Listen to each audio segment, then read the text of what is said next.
numbers, which are from 0 to 9, or the underscore character, which separates two words, and they are usually capitalized. So we have good variable names and bad variable names. So in creating variables, you should be specific. Yeah. They usually, I think David is here. Is What's anyone update? looking for me? Oh No, no, please. So, what happened? You mentioned my name. we are So, just plotting and scheming for tomorrow. okay. Don't worry. The result is already doing press up at my hand. So don't worry. Anyway, guys, let me send those people back to the group. Uh,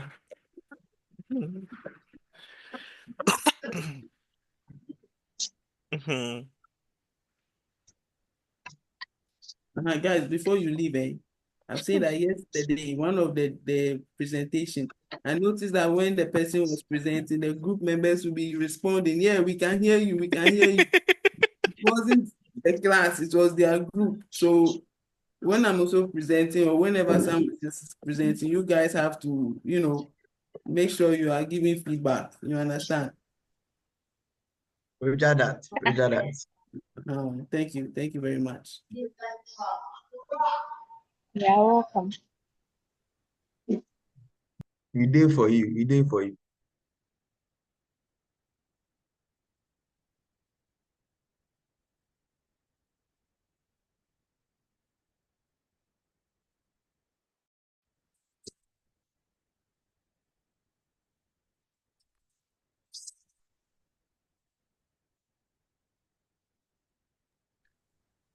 So please, the next team should take over.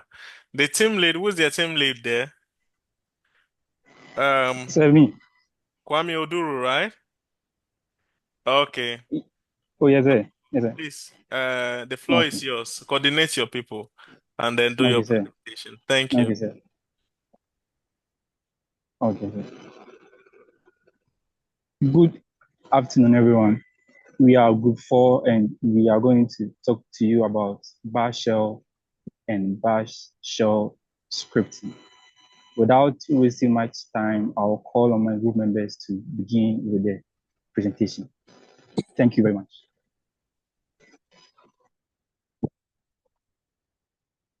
Thank you very much, Kwame.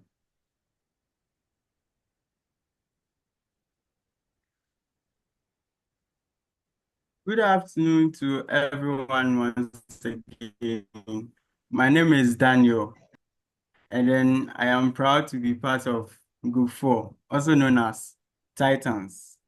And then today we are excited to take you on a journey into the world of Bash Shell and Bash Shell scripting. So at the end of this presentation, you will have a solid understanding of how to get started with Bash and describe features of the Bash shell.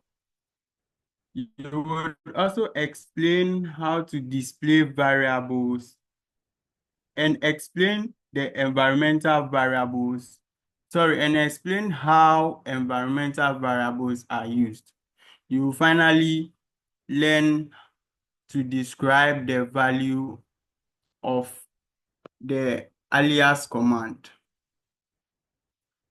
So we'll start with the born again shell, which is the bash shell. So we'll start from the shell. What is a shell? So the primary purpose of a shell is to allow the user to interact with the computer operating system of the shell. One is the program, and then the command interpreter. So as a program shell, it provides the interface for utilities and programs. And it is also the command interpreter that accepts and interprets command you enter into the command line interface. Let's talk about the shell. What is a born again shell or the bash? So the bash is a programming language for running command. And then the default of every Linux operating system is the bash, which is the born again system. And then it is widely used. So talking about the bash shell, we are going to talk about shell variables. And then at the end, we'll learn about how to create a variable and then how to create a variable, how to display a variable too. So in shell variable, we have two things we will need before we get a variable, which is the name and then the value we would assign to a variable, to the name, sorry. So in a shell, a variable is used to store values. And these variables can be a name, a number, or a special character. We also have the script or other command that calls shell variables. Now let's talk about the syntax or rules that govern creating of a variable.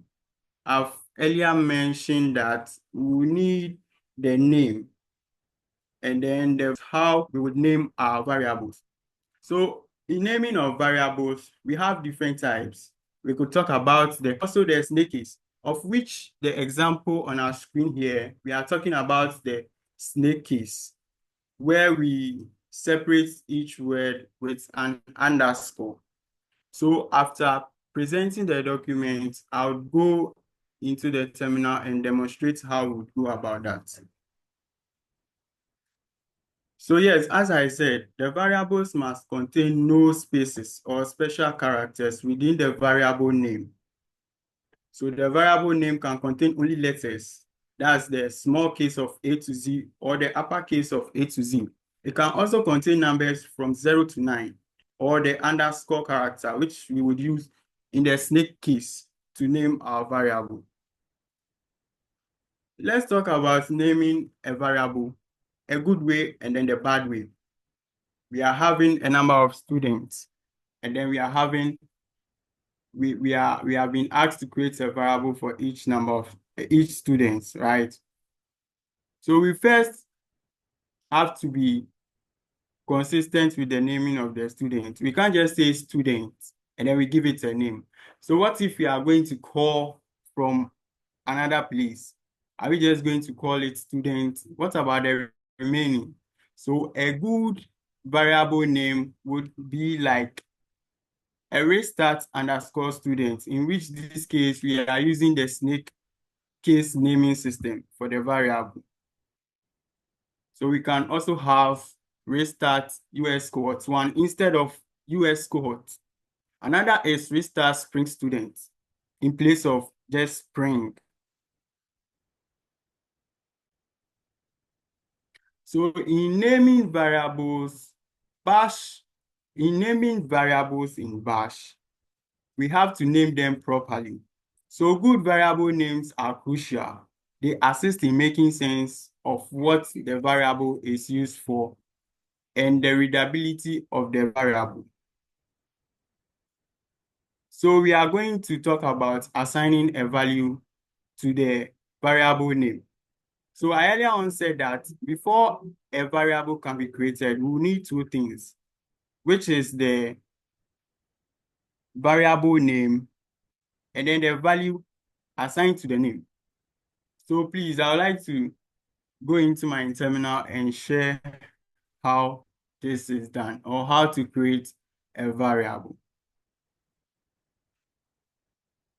So let's create a start with Well, since we are having multiple groups in this cohort, we would have to name it in a good way.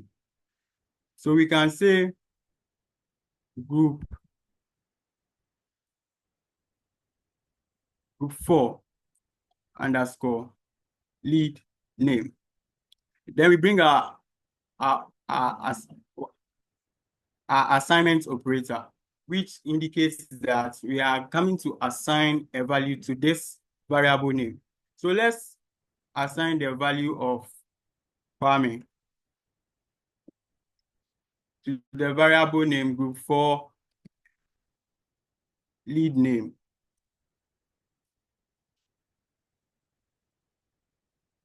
So now we have created the variable. So we'll go ahead and call the variable. So in echoing or displaying a variable, we use the keyword echo, which is used to display the variable. Now, before we can define a variable, I earlier on said that we will attach the $sign to the variable name. So in this case, our variable name is group 4 lead name. So and then call the name of the variable.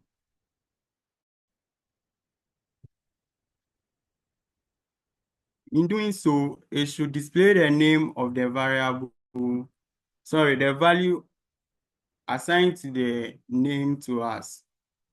So in this case, we have Kwame, right? Now, we would like to add another name to the Kwame.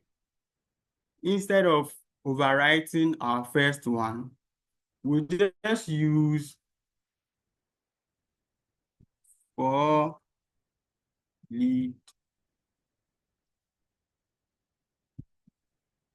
name and add the plus sign before the assignment operator. Then we can add the name we want to add to the Kwame. So instead of overriding the Kwame, we are adding another name to the Kwame for it to be displayed as his full name. So we'll have the group 4 lead name plus and then equal to, then we bring the new add-on we are trying to add to his name. So let's say we are adding Yao to what we already have. So now let's display or let's echo the group lead name. We should have Kwame Yao as the output, right? So we are having the Kwame Yao. So we've learned about how to create a variable, and then we've learned that before we can create a variable, we will need two things, which are the variable name and then the value assigned to it. I would end my presentation here and then give it to my next colleague to continue. But before I do that, I would like to talk about the importance of creating a variable. So some of the importance of creating a variable are the reusability. So variables allow you to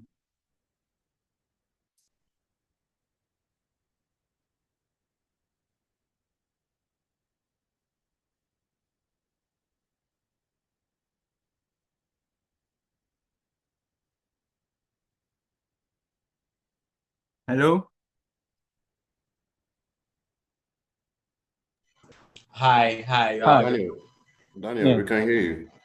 Okay, so I'm talking about the importance of using or creating variables. And one is the reusability, where variables can be used multiple times in the script. And then I'll talk about the flexibility, where it is dynamic and then can be changed over time without going throughout the script. So you just change it as throughout the script. And then we also have the efficiency, where it can store the results of the command. So please, I'll end here and then please, Delhi, Yeah, I have a question. Then please, I have a question.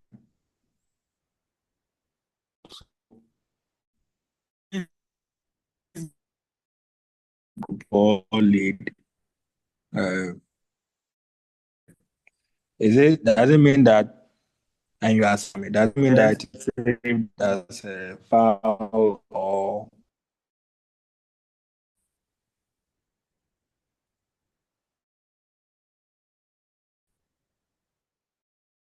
particular variable that you are? Please And come again. I'm saying that for lead name, and you assign it the value for me, like you said correctly. Where is this in the terminal? Because anytime you reference the variable, it gives us, anytime you echo, it gives us Kwame and the Kwame Yao, like you've explained. So I'm saying that is this saved as a file or what?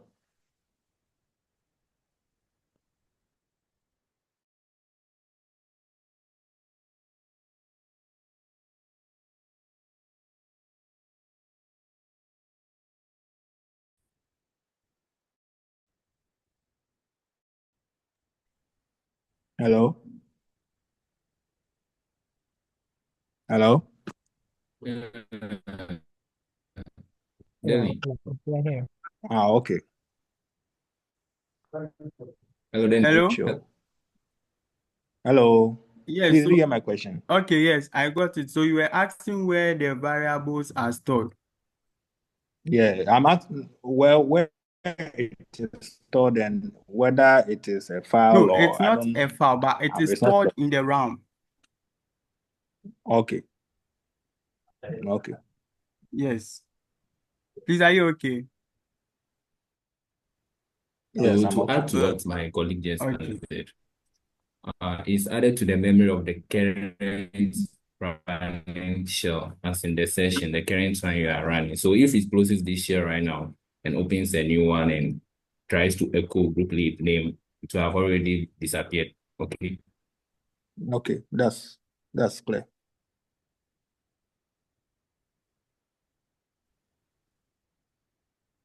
So then, are you done? Yes, I'm done. So Felix, you continue. Okay, so thank you very much, Daniel. Kindly give me a second to share my screen. All right, so I'll continue from where Daniel left off and talk about environment variables. Before I proceed, am I audible? Yes, sir. Okay, thank you very much. So environment variables are very similar to what Daniel talked about, which are the shell variables, in that they also come in key value pairs, like you're seeing here.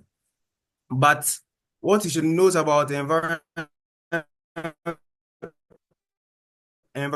variables, the key should, and environment variables give information to programs and daemons on your system about your current operating environment. So they come to the environment variables to get information about your environment. Without much fluff, I'll move to the terminal and show you some common environment variables on our system, right? Dollar sign, but then with environment variable system. So an example of an environment variable is the home environment variable. And that one gives us the directory or our home directory. Another environment variable we could look at is the path variable. And this gives us the, so there are a lot to see all the variables we have on our PC. You can use the command env and this is our system. So let me see if I can see the home environment variable I called, and there are a lot more.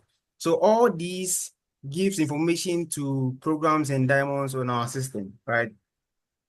So I would like to take our attention to over. So we can talk about how the bash environment processes files. So if we look at this diagram from top to bottom, so when a user powers on the system, they are fed their default shell. So in our case here, it is the bash shell, the born again shell, right? So after that shell starts, file starts. This profile file starts, which is in the etc/profile directory, right? So when that profile starts, that profile contains system configurations that cut across all users on the system. So that one runs first. Then now the user is sent to login shell to enter their login details. So after the user logs in, that user's .bash rc file runs, which is this side. So that .bash rc file contains system configurations that are unique to that particular user. Then it goes on and on when the user continues opening new terminals. Talking more about the bash environment. So one more thing I can talk about the bash environment are aliases or aliases, however you would like to call them. So let me clear this so we can have more space. So aliases basically are used to store longer commands. So you don't have to be typing long commands all over all the time. So the way aliases are written is that you write alias like this. Then now you give the shortcuts that you want, right? Then you use the assignment operator. You give quotes. Then now you put the command that you want to be shortened like this. So we'll give an example of a command that we can shorten like this. So let's say, for example, you have a folder on your PC, right? So let me just create a folder right now. So let's have a folder. Okay, so let's look at the folders. So you have this folder here. So let's open this folder, CD mankind. Usually when you want to go back to the previous directory, use cd ... right? Then you go back. But then you could shorten this with aliases. So you type alias, then now the name or the shortcut you want. So I want to be using ... all the time. To me, I'm tired. I can't type all that, right? So you do ... and now the shortcuts, the command, the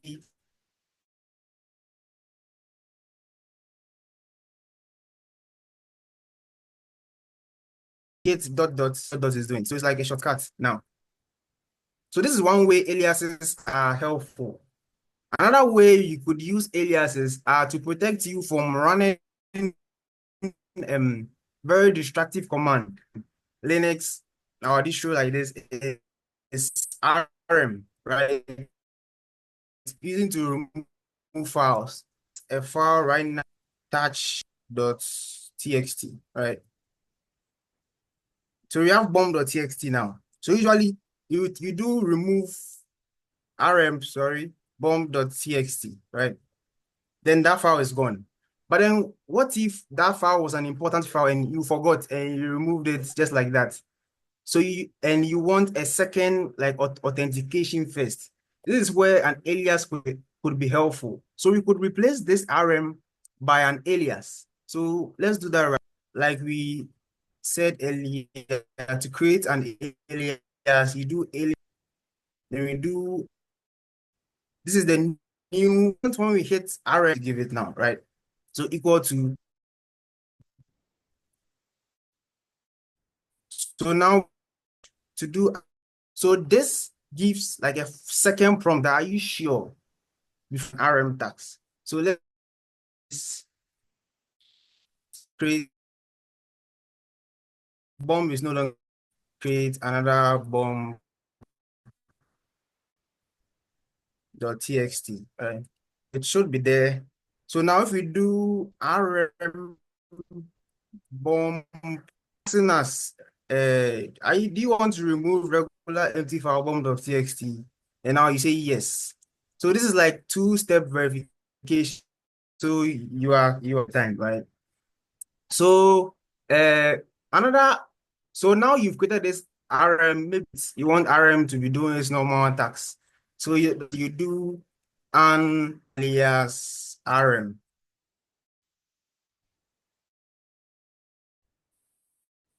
So now if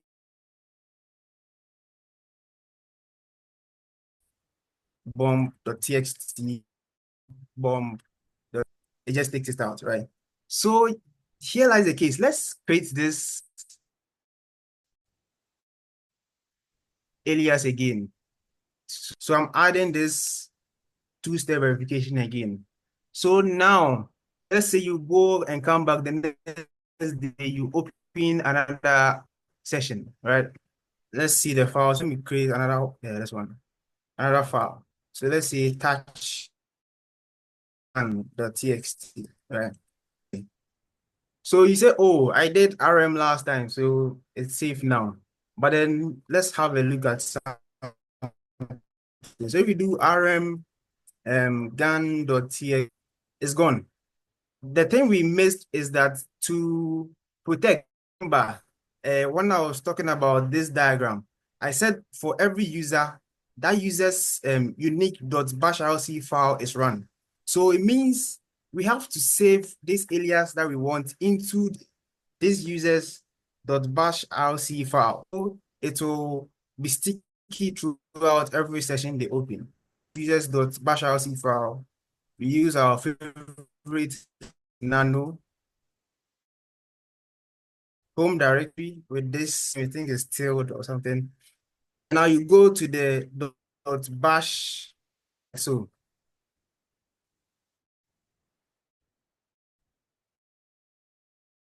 the user file,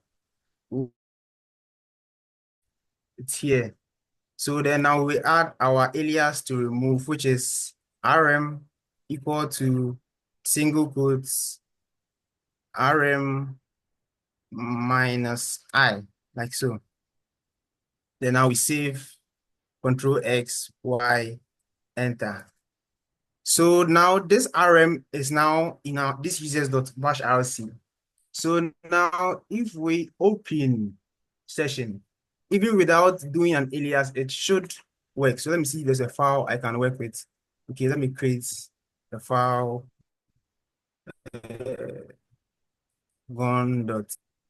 So now if we do rm gone.txt, it should, even though we didn't do the alias here, now since it's in and then we are done. So I think this is what we can give you about the bash shell. I'll leave the stage for my other colleagues to continue from here.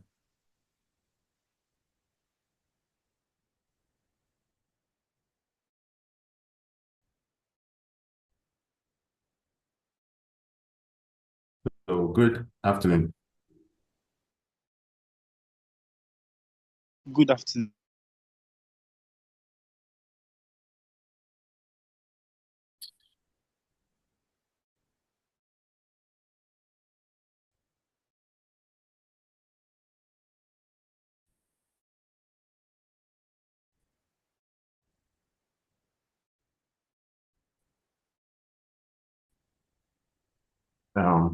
So I'm here to talk about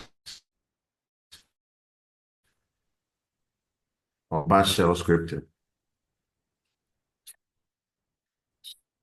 So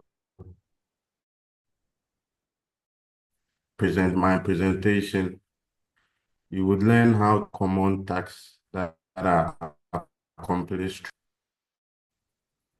describe basic shell script, controls statements that are frequently included in the shell script, and run a shell script.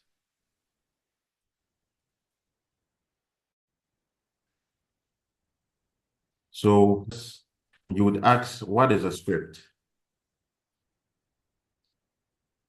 So a script is a file containing a series of commands. Shell script, usually shells are interactive, which means they accept commands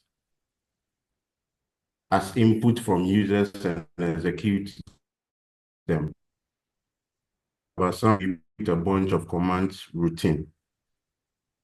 So we have the type in all commands each time in the terminal. So as a shell can also take commands as input from file, we can write these commands and can execute them shell to avoid the repetitive work.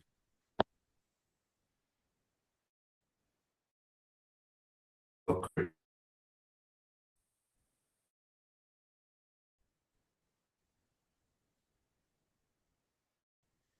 I would want to let's go through the process of creating. So when creating a script, the first thing you would create a, you create script by using a text editor. We have Nano, we have the Vim, any of them you'd want to use, and you would set the permission to run. So after setting the permission to run, you would use the period / to run the script. Yeah. So at this point, I would leave this to my brother to continue. Thank you very much.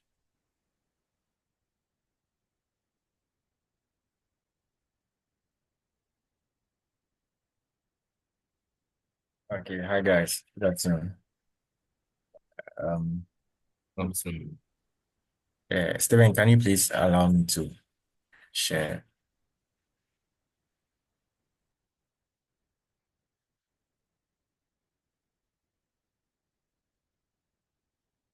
Yeah, hello, Steven.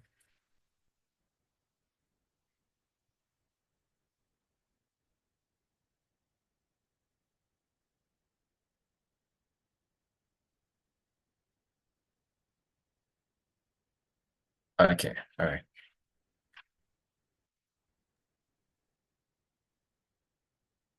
Okay, so as Steven rightly said, a script is a file containing a series of bash commands that are executed in sequence.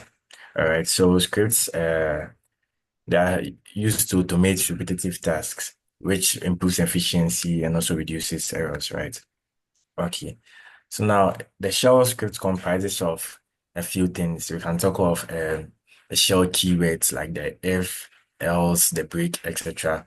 Then we can talk about the shell commands. A lot of which we've seen, like the cd, the ls, the echo, the pwd, the touch, and a few. We can talk of control flow, the if, the then, else, case, and shell loops. Okay.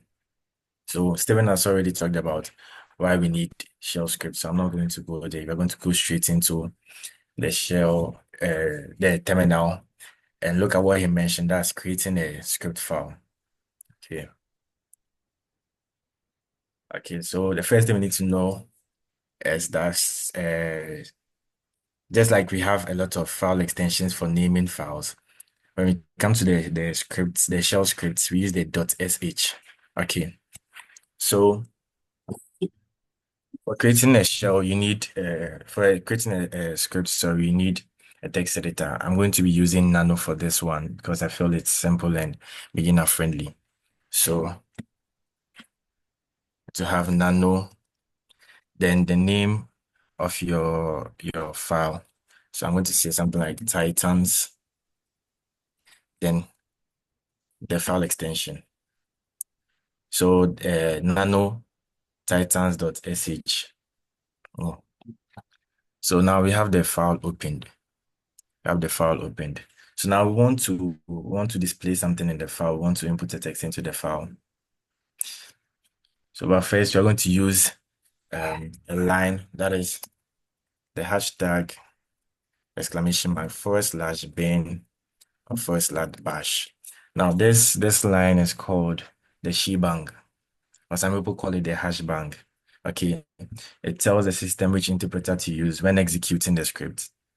Okay, the /bin/bash specifies that the bash should run the script. Okay, so without it, the system might try to use a different shell, which may not support all bash features. Okay, so now let's input something. Let's display something. Going to say echo. Let's say this is group 4. Okay. So as we already know, the echo command prints the text onto the terminal. In this case, it's going to print what this is group 4. Okay. So now let's save it. We're going to save it. Control X. Then it's asking save modify buffer, so Y. Then there we have it. Okay, so now let's see if our file was created. Excellent. So our file was created. That's titans.sh. Okay. Now, before we execute our file, we need to give permissions. So let's say if the current file we have has permissions. So we're going to use ls minus L. Then we have the name of the file, that's titans.sh. It doesn't have permissions. It's just read and write. That's the R and W we are seeing a lot. R and W. The R is for read and the W is for write. Yeah. So now let's see if let's try executing the file when it doesn't have permission, and let's see what happens. So we are going to use the period / we have titans.sh. So rightly, it's given us what's permission denied, which is not good. So now let's grant the file permission. Okay, let's grant the file permission. We're going to use the command chmod, then +x. Then we have the name of our file. So chmod +x titans.sh. Okay. So now let's check again if it has permissions this time around.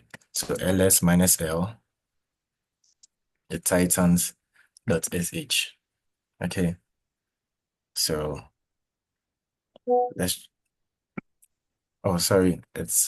ls minus L, titans.sh. Okay, so now you are seeing the X. The X is indicating that what the file now has permission. So now it can be executed. Okay.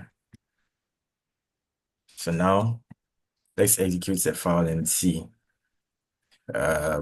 Have period / titans.sh. So as you can see, it's displayed the text we had there. This is group 4. Okay, so that's how to create a script file. Okay, that's how to create a script file.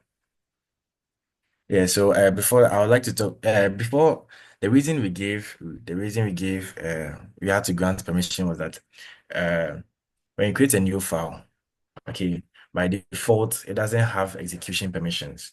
Okay, this is a security feature to prevent accidental execution of unknown scripts. Okay, so whenever you create a file, you have to give your file permission. You get it? So before you can execute it. Okay. Now, before I hand over, I'd like to talk about documentation. I'm not going to limit this to just programmers, but I think in everything you do, you have to, jot some notes down. Okay. So for reference sake, okay. So when we come to programming, okay, Delhi, I think you have a question. Yeah, so about the permission you mentioned. Okay. I can see that you gave permission to the user and the groups and every other person in the system. So is that also secured, giving everyone permission to execute um, a bash shell? Please come again. I'm saying from your demonstration, I can see that the execute permission is given to everyone, Oh, not okay. just the owner of the file. So I'm asking, is that also secure to give everyone permission to execute scripts?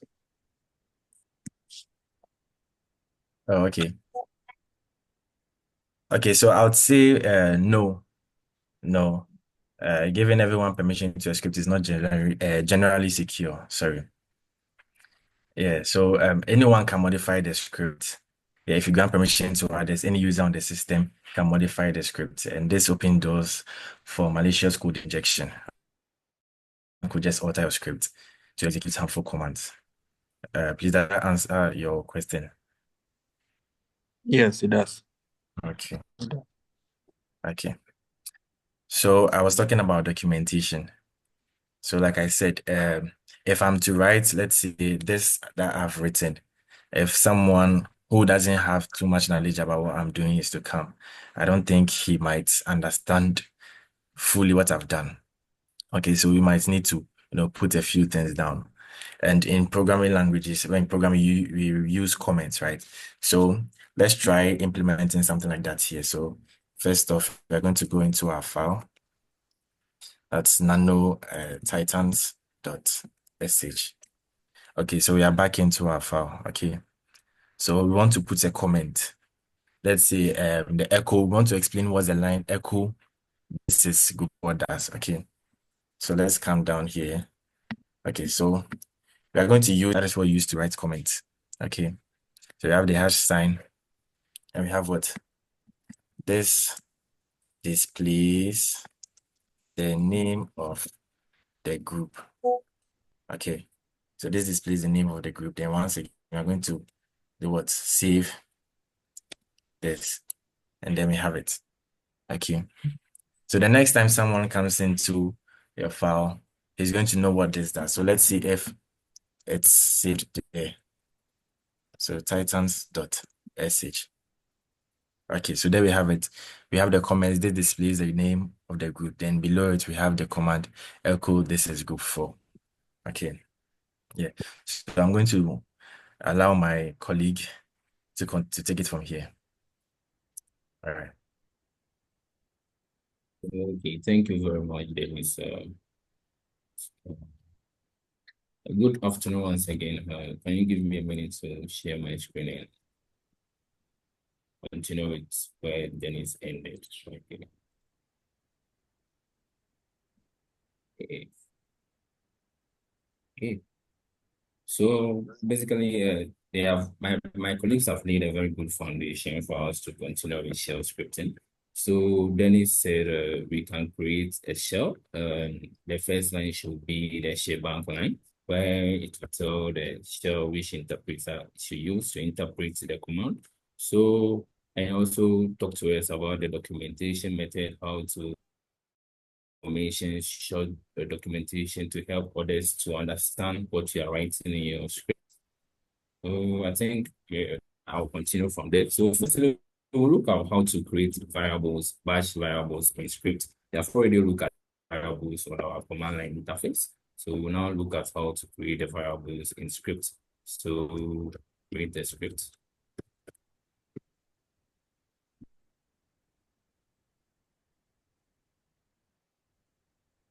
We first have to put the line to tell the shell which interpreter to use. Then okay, then our comment for documentation.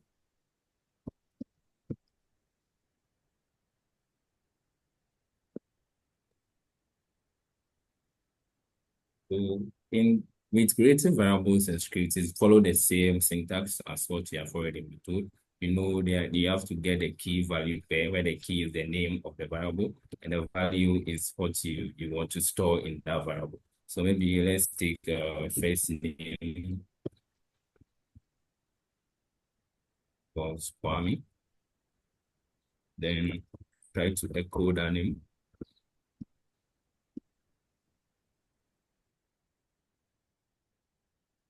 So we save the file. Then we have already been told to run a script. You have to set permission. So I want to set permission to the file owner. Since I'm the one that did it, I can just change mode plus X and put on the file. Then I can run that file. Oh, sorry. Seems there is a sync error in my this one. Let me check it out. Oh, okay. I didn't add the closing quotation marks. Okay. Oh.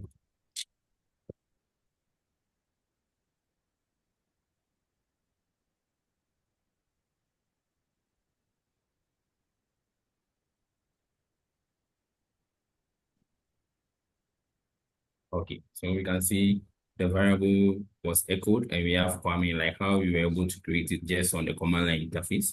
We're able to replicate that in the script also. So now we look at operators in shell scripting. So we know operators, common methods where we have addition, subtracting. So we can do operations with scripting. So if you want to basically add, we just do the echo command with the $sign, like how we want to display variables stored. Then this time around, we use double parentheses. We don't use one. So we use double parentheses. Then we add the numbers you want to add 2 plus 3, which is 2 plus 3. We all know we have to get 5. So when we press enter, 5 is displayed to us. We can replicate this in the script. So we can go back to the same script.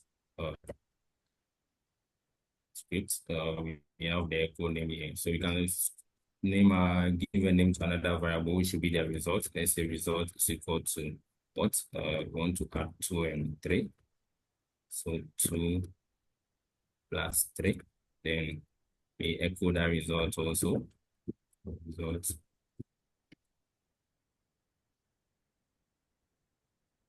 So we come back to our terminal and run the items file. So you see we have the Kwame variable, we echoed it, so we have it here. We have the results also, which is the 5. Or we can use, instead of, let's go back to the file and take a look at this. Instead of putting the operator, the numbers 2 and 3 in the expression at once, we can name simple variables for them, like A equals to 2, sorry, no space between. Then B equals 3. So with the result, we just add A and B. So the variable name. So we should be expecting 5 as usual. So when we run the script, we have 5. So good. So in this case, we created the variables A equals to 2 and B equals to 3. So we created it before we save the file. But in another case, when it comes to arguments in shell scripting, it gives us another alternative. Can pass arguments to the executable file, as in with the file we are trying to run, we can pass arguments to it instead of putting the arguments in the script itself, as in 2, 3, you know. And there are times when you want your script to log into database, you know, you have to have your database username, then password. So if you place your sensitive information like your password in the script, and maybe your colleague at work gets to see it and he knows your password, it will be very bad for you. So you can do the scripts, then whilst you are running the script, you send those sensitive passwords to the script. That is another alternative. So instead of naming the A is equal to 2, B is equal to 3, we delete it. Then we expect the script to take commands as in the arguments from the command line interface. So with that, to get access, so maybe we want to pass 2 commands, which is 2 and 3. So we have a special way of getting those commands on the command line. So we use the $sign and add 1 to it. So that will get you the first argument. Then the $sign and you add 2, that will get you the second argument. So now our result is this. So good. So now we don't want to just echo the result. Let's say let's add something, a string to it. The first argument, which is add, is let's just put one. This is the one. Sorry. And the second is 2. And the results is good. So like this, let's check whether we. So now I said when we are trying to execute the file, we have to add the arguments to the executable file. So this time, instead of just running titles.sh, we add 2 and 3. So here, the first argument is 2, which we are passing through it through the command line, and the 3 is the second argument. So let's press enter. So as you can see, we have Kwame, which we echo the variable we store first name. Then the first argument is 2. So you can see I pass this argument to it. So the first argument is 2. Then the second argument is this. So and the second argument is 3. And the result is 5 as expected. 2 plus 3 is 5. Good. So maybe you want to know the number of arguments that you'll be passing through. That was passed through your executable file. So we go back to our titles.sh. Then maybe our third echo line. Let's do it the second one. So we echo. So if you want to know the number of arguments that have been passed with it, you use the $sign together with the number sign. So echo this argument. So let's see.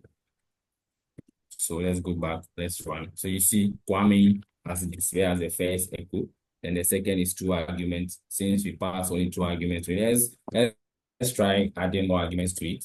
So 4, 5, 6. So right now we have 5 arguments. Let's see whether our 2 arguments will change. Let's see. So good. So now we can all see that we have 5 arguments to this. So that means our code is working well. So next we move on to conditional statements. So scripting, you can do conditional statements. If maybe you want to take a different course of action, if something is working or something is not working, maybe you declare the variable or you ask a user for his or a name or something or an age. So let's say you ask someone input, you are taking input from a user. So before we go to the conditional statement, let's look at how we can take input from the user using shell scripting. Are you saying something?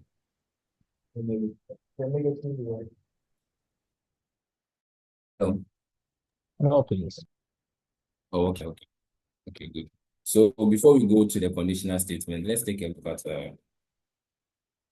how to take input from user in bash scripting. So maybe you don't know the name of the person that will be using the script. So you know that person. So we have a command called the read command that will take input from user. So let's have a demo of it. So let's just try something.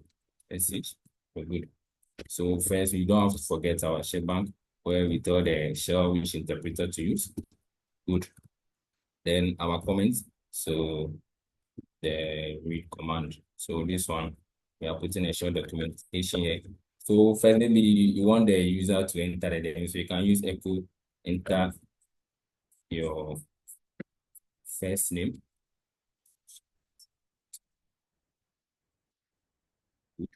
So, we are saying we use the read command to take input from the user. So to take the input that the user will do, we just use read the variable name that we want to store that input into. So we just use a variable, maybe first name. We want to use first, right?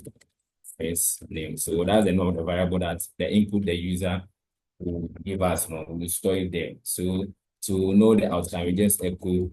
Sorry for the capital letter. Echo the variable, to echo your variable, you use the $sign, then the name of the variable. Good. So let's see if this one works. Sorry. Okay, good. So let me clear screen. Let's run the file again. So we don't have permissions here. So let's add permissions plus user plus x.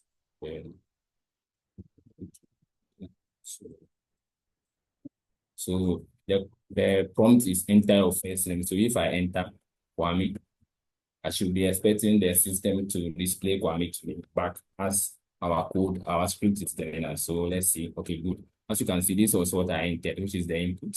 And this is what I get with the echo, the output. So I hope you guys are okay with it so far. Yes, Yeah, sir. yeah.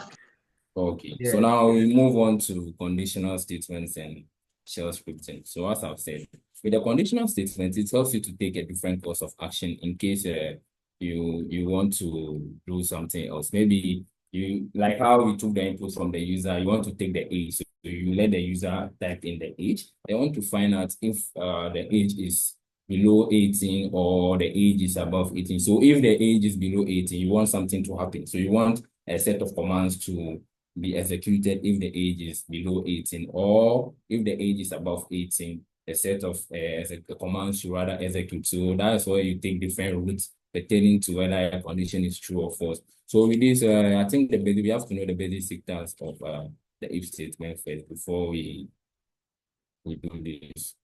Okay, good. So you see, so if statement, so that means it starts with an if. So and we have a condition attached to the if statement. So the condition is what you are testing for to know whether it's true or false. So if this condition turns out to be true, then this command here will be executed. Good. So, but we have another case. Maybe it's only one condition you want to test and it happens. Maybe you want to test several conditions. Maybe a number is here a prime number, is here an even number, and so then we go to the if else statement. So the if else is the if else statement. So the if else is if condition A is true, then this will execute. Then it will ignore the else statement. That means this is already true. So why do I have to test for the else or work on the else? So I just do this command. But what if the first condition, which is condition A, is false? Then the system just go now will not, the system will not execute the then command. You get it? It will now move to the else. Okay, the script is telling me that if I try this and it's not working, then I do this rather. So you just do the other command and you're okay. But maybe it's not only two conditions that you are testing for. Maybe a number can be, maybe let's say you want to test for several conditions. So then you have the if, elif, the else statement where you test for if the first condition is true. If it's true, you just do this command, then the rest are ignored. But what if the first condition is wrong? Then it's false rather, it's false. Then it tests the elif, which is the other condition. Oh, is this? Then if it's also true, it does this. Then forget the else, which is the default command. But no, if the else and the elif also is wrong, then it gives a control to the else statement to do the default one. Then that's all. So this is basically the difference between the if only command, the if else, and the if elif and the else command. So now let's go to our terminal to have a demo of how this works. So let's see. We are doing the if this one command. So let's see.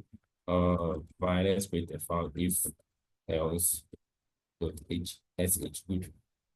So our first line, which is the shell bank, we should never forget that else the shell will try to interpret the script with another thing. Then then our documentation. Okay, demo of if else command. Good. So now let's create a variable, let's say a number which is equal to 3. Good. So we want to test if that number is either less than 5, greater than 5, or equal to 0. Let's just give that example to ourselves. So we say that if we put our condition, but our condition can either be in a square bracket, double parenthesis, or double square bracket. So but I'll be using just the square bracket for this demonstration. So if the space, then our number, which is num, we say it's num, so we use the $sign for the variable, is less than. So in shell scripting, we have some shortcuts where you can use to represent numbers. Let's look at that first before we go into. I think I have to say that before we start using it in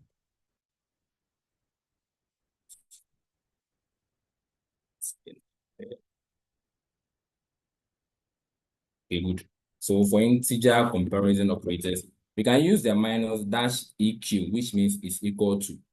So if you use eq, you are trying to say the first statement, the left-hand side, or the first operator is equal to the right-hand side. Or if it's minus me, you are trying to say, oh, the first operator is not equal to b.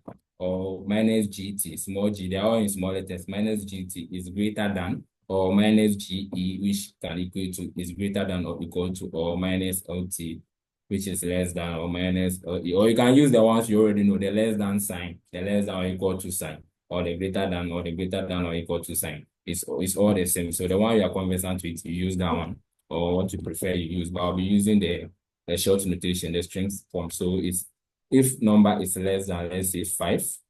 So we already saw the syntax. We add this one. Then what do you want the command? Which command do you want to execute? Let's echo so that number. So num is less than 5. Okay. Then let's put our else if command.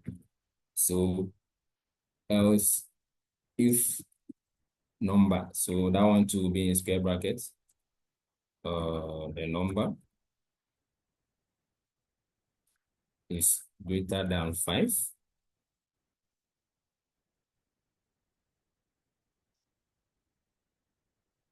Then you use the then we echo what? We echo number is greater than 5. Good. Then the last one, okay, what if the two testing conditions, oh sorry, I use the pound sign right now. Sorry, the dollar sign, good. What if the two testing conditions are false? That if they are false, then the else, which is the default, we want the default to execute. So let's see. What should we do? The echo number is neither greater than 5 or less than 5. Okay, let's put that in. So at the end of it all, you have to add the F5, which is that means you are ending your if statement. So let's text it and see. Okay, so well, we don't have execute permission yet, so yes, remember to add that. Good. So before we go, now that our number is 3, we store 3 as our number. So what do you guys think should be the output we should be expecting? Is 3 less than 5 or is 3 greater than 5? So what should be our output? What do you guys think? It's less than 5. Okay, so let's see if that will be what we'll get.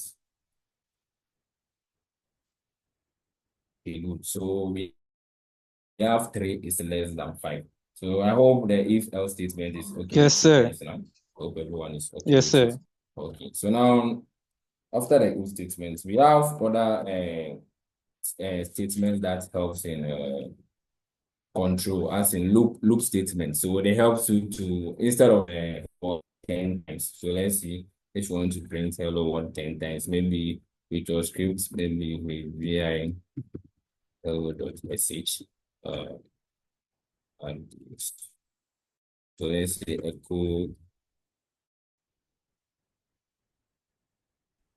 word. We want to echo it 10 times instead of doing the repetitive task, typing all this. Like you type this, type this, type it, then you repeat till 10 times. Let's see. Then you save. Then you give execute permissions to this. Let's see. Then you run this. So we have some statements, which are the loop statements. They help us instead of you typing all this yourself, hello world, hello world, hello world. They do repetitive tasks for you. So the first one is the for statement. Then we have the while statement, and we also have the until statement. So for the for statement, it does something a number of specified times. So if I specify that you should do this 10 times, it will do it for me. Good. But for the while loop takes a condition. So with that condition, it executes anytime the condition is true. The moment the condition becomes false, it it escapes or it ends execution and moves on.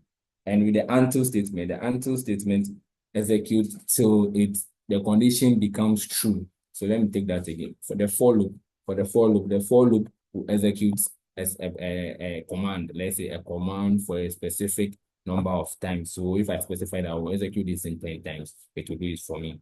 Good. Then the while loop will execute a command till the condition becomes false. So anytime the condition in that square bracket is true, the while loop will execute that particular command. But for the until statement, it executes when it is false. So the moment it becomes true, then it will execute. It will leave, it will break out of the loop. So that's the major difference. So we can take examples with that. Let's look at the for loop first. So we can create for.sh for the for loop. Then we take a look at the for loop, what it basically does. So with the for loop, we look at it, is the syntax is for this, then do. So if for the number of times specified, do this. So we just do. So for, for like how the if statement is started with if, these are for statements. So you already know you have to start with for. So for, then maybe I say, oh, for I, let's say for I let's see. So before I go on, maybe I wanted to create in shell like this. Maybe I wanted to create. Let me see. I have some. Okay, good.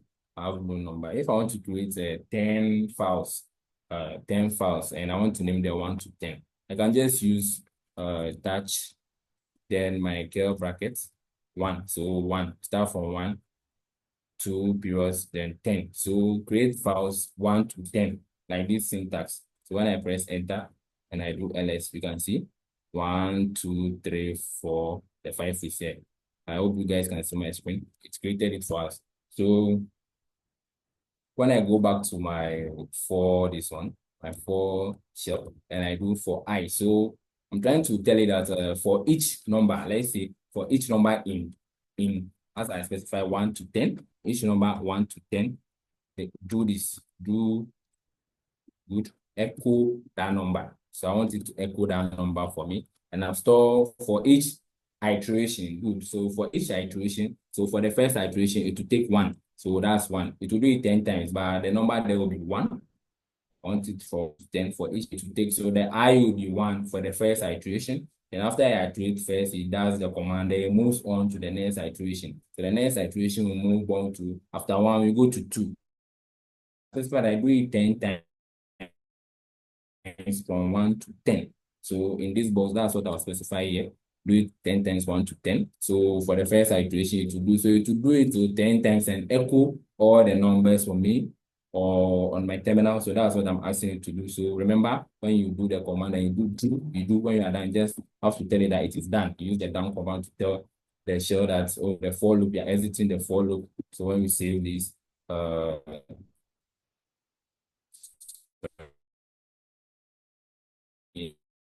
plus x and 4. Good. So when we run it, we should expect 1 to 10 on our terminal. So as you guys can see, it did. Okay. Well, let me start with 1 with the counter. Let's say it start from 1. So I want the while loop to test a condition until the counter is greater than 10. Print that number. You get it? So I want to print 1 to 10. So for the while loop to exit, the condition has to be false for the while loop to end. So I want to print 1 to 10 like how we did in the for loop. So with the while loop, I first declare a counter variable, which is 1. I initialize it to 1. Then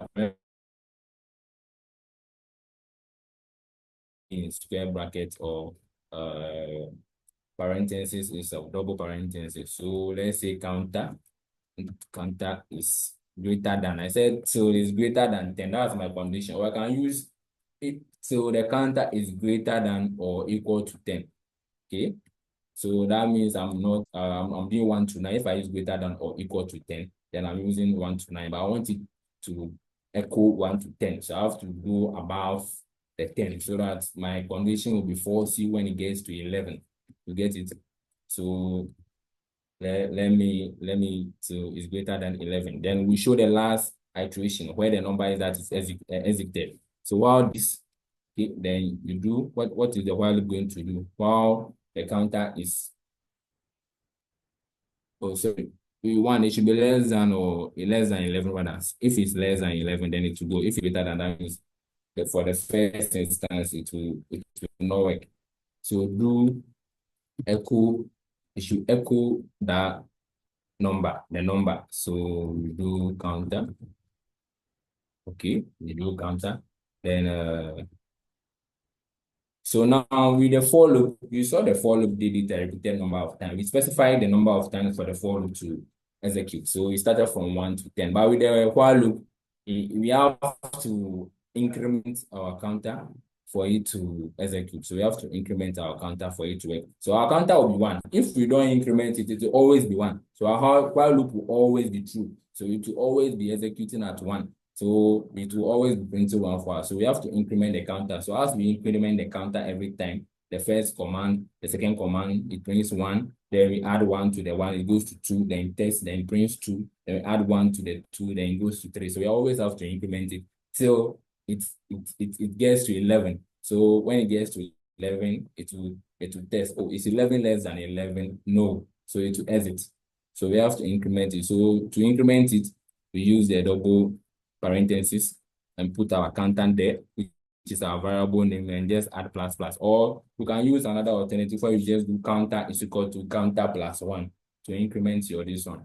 Good. So with this, we do this. Then we have to remember when you finish your loop statement, you add a done so I have to know that, oh, okay, I'm done there. So let's see. Sorry.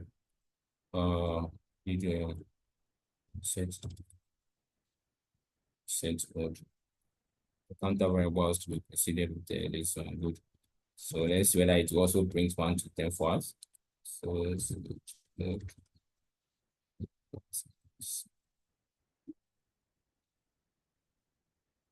hey, sorry. Finance loop. Wow.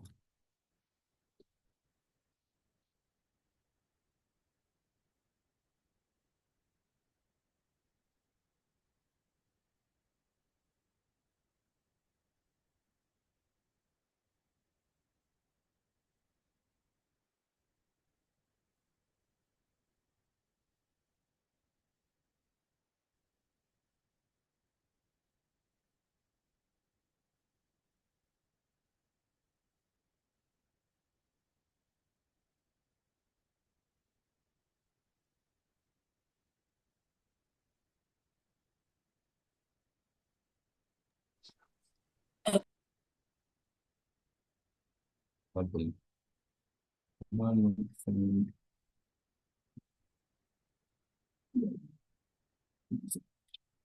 Sorry.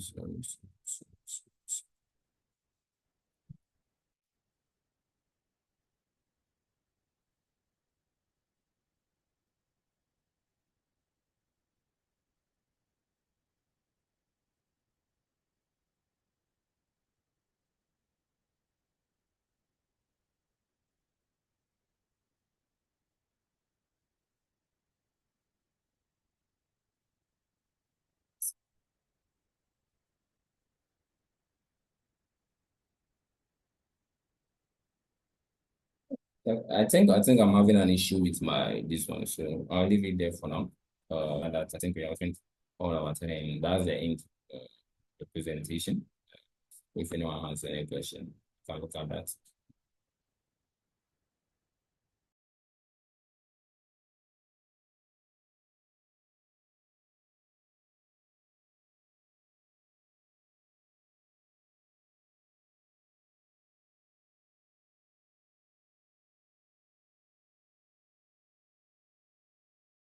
So Michael, you see on it, Yeah. I was trying to ask.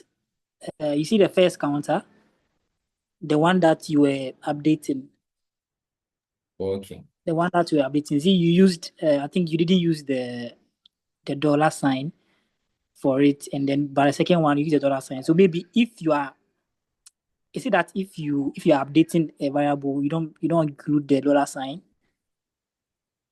or Oh, okay. That's what I'm trying to figure out. because I saw that you were even trying to change that, but then the thing didn't run to 11, and then you closed it. I don't know why you closed it. It was It just giving ran like error. 5 Like times. the Okay. command was giving error, and it's running the error 10 times like I was specified. So I want to check how I can do I that. think maybe you should maybe you shouldn't put the counter plus one in brackets or something. Counter Maybe you should plus just do one. slash counter Oh, in plus one. okay. But you can move on. You will get it. Yeah. You Or you will can define. take questions whilst I'm trying to rectify that. Okay. When it works, I'll get back to you. Okay. So, group lead, over to you. Okay, so if anyone is having reference, if anyone is having a question, please you can ask.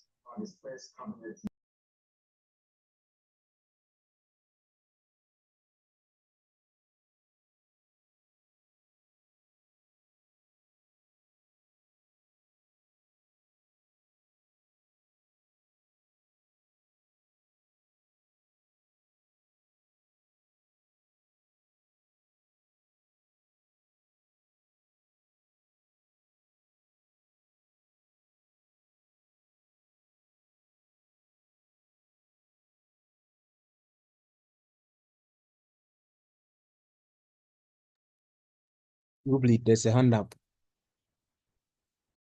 Okay, Michael. Yeah. Thank you. You see, sometimes the question is on the loop, right? Sometimes you might want the loop to at least run once before it starts checking. Yeah, I think I've seen what you suggested actually works. So I was about to share my screen to show you what you just suggested that I should, because I didn't use the dollar sign for the upper part. I'm using Let me Okay. I'm saying maybe for maybe some applications or maybe some tasks, you might want the loop to at least run once before you start checking for the run once before I start checking for the conditions. I mean the condition to check for the loop to run again. So in that case, how would you go about I it? know in other programming language we have the do while loop, which allows you to run your command at least once before that's good. But in Bash, I'm so far high. Yeah, in Bash, I haven't encountered that so far. So I think I'll have to look for it because I know we have the do while loop. Yeah, it's just the do and the while loop, the for loop, and the until loop. So I think you have to Yeah, look until loop is similar to do while loop, okay? So we have some programming language that supports do while loop. In fact, all loops are categorized. You can categorize them into three. We have something we call for loops, which is something that happens, right? That is a current thing, like you want to count something, maybe going forward, maybe you want to loop through something, you want to check something in a counter statement, maybe you want to print per element in that object.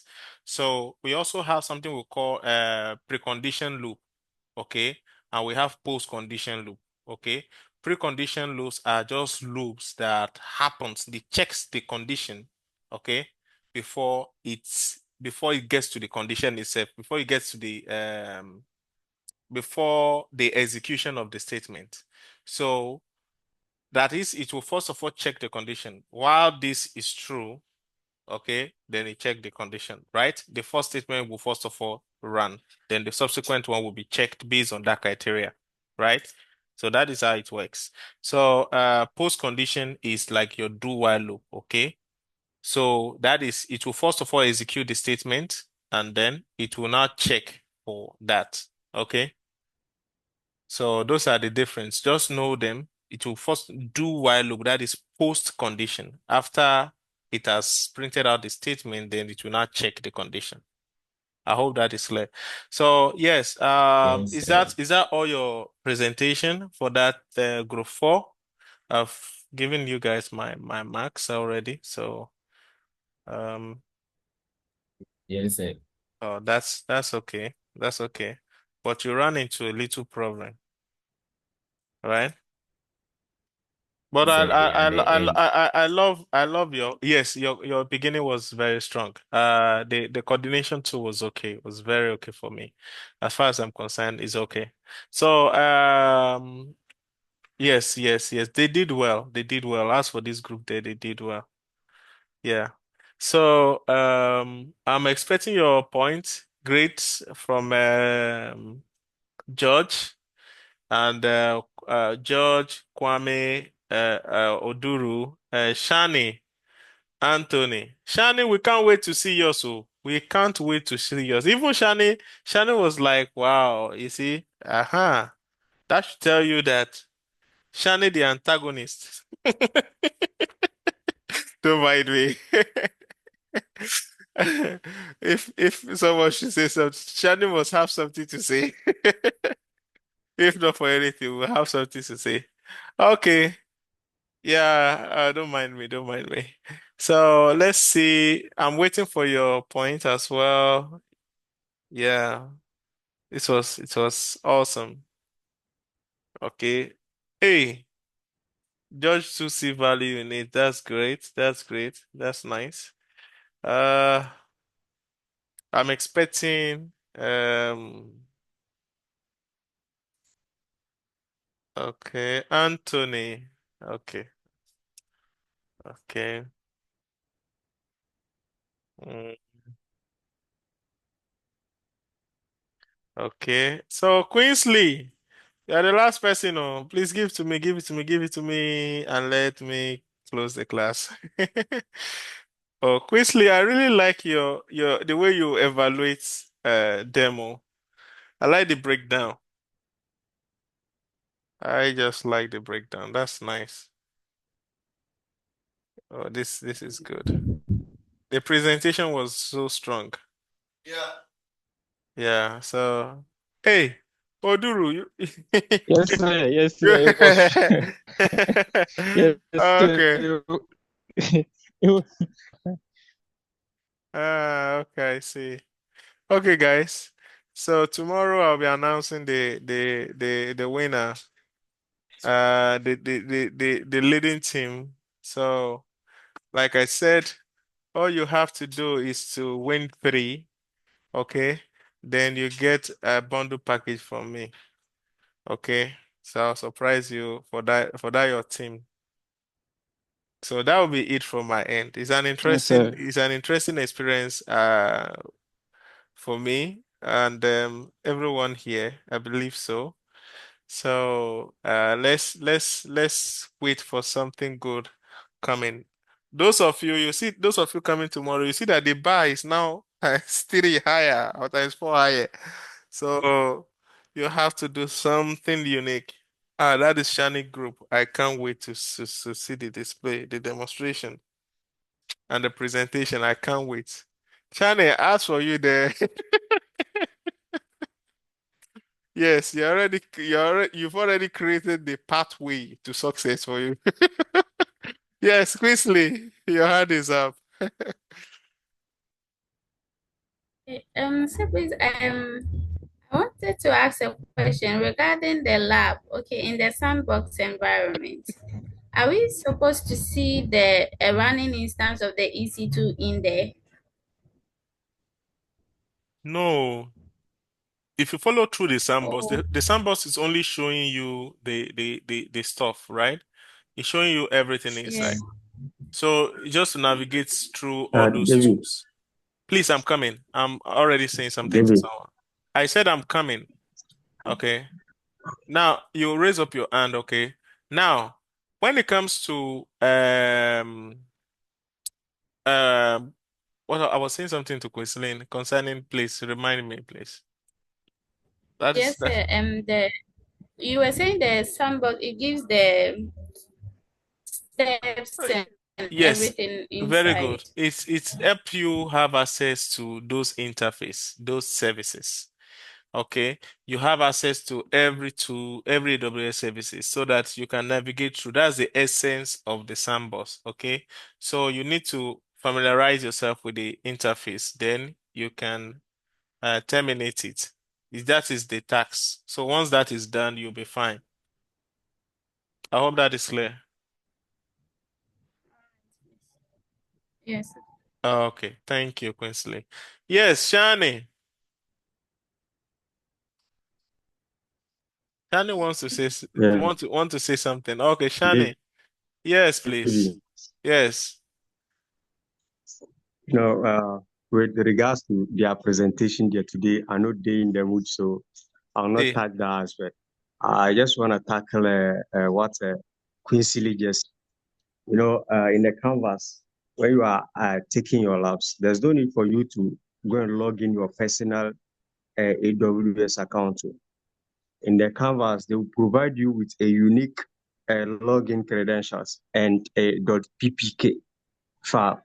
So and they will provide you with this thing, that your public IP4 address too. So if you don't log in with the unique credentials that they give you, you can have access to their .ppk and their this thing IP4 address. So I myself, I was once a victim. That was the first session, and I just quickly ran to my AWS account, log in there, create an instance. That's not it. I learned it when I was doing the second one. So I hope, guys, you understand and you follow up or you do the needful.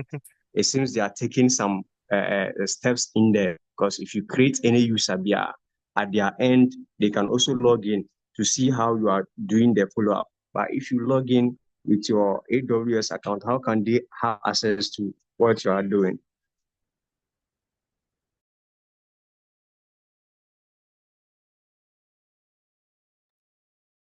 Okay, thank you.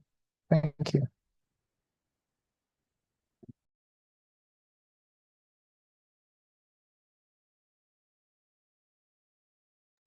So I think that's all. Yeah.